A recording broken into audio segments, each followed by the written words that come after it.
l'implication des services secrets marocains dans l'agitation sur les réseaux sociaux qui cherchent à exploiter le Irak du 22 février pour tenter d'en influencer le cours dans le sens de la destruction de l'Algérie n'est plus approuvée. Dernièrement œuvre en date, un article publié par un site appartenant à la DGED, marocaine, dirigé par l'inénarrable Yassine Mansouri, se focalise pour la première fois sur le chef des forces terrestres, le général-major Saïd Changria, en le présentant comme étant le véritable théoricien au sein de l'armée algérienne qui inspire toutes les décisions du chef d'état-major.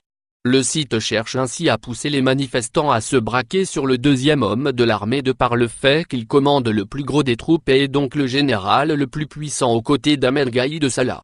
Mais le site prétendument algérien commet un lapsus révélateur qui dévoile son identité réelle et révèle le jeu malsain auquel s'adonne ce relais médiatique du Magzen.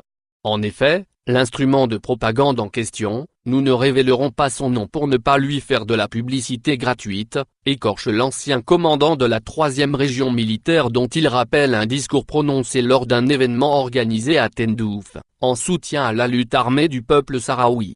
Le site parle de milice du Polisario, une expression qui ne peut émaner que d'un média marocain inféodé au régime monarchique prédateur de Rabat.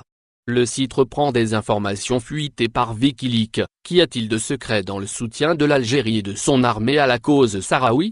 Relayant les propos du général Saïd Changria jugé hostile et subversif à l'égard du Maroc, pour avoir rappelé que le peuple sahraoui a le droit de lutter pour son indépendance et de recouvrer sa souveraineté confisquée par le Magzen. Le Magzen entretient des relations à peine voilées avec un certain nombre d'activistes sur les réseaux sociaux et au sein du mouvement populaire qui sont souvent présents sur les plateaux de télévision marocains ouvertement anti-algériens. Comme il finance une chaîne de télévision basée depuis peu à Paris, après avoir longtemps mené une action ciblée contre l'armée algérienne à partir de Londres.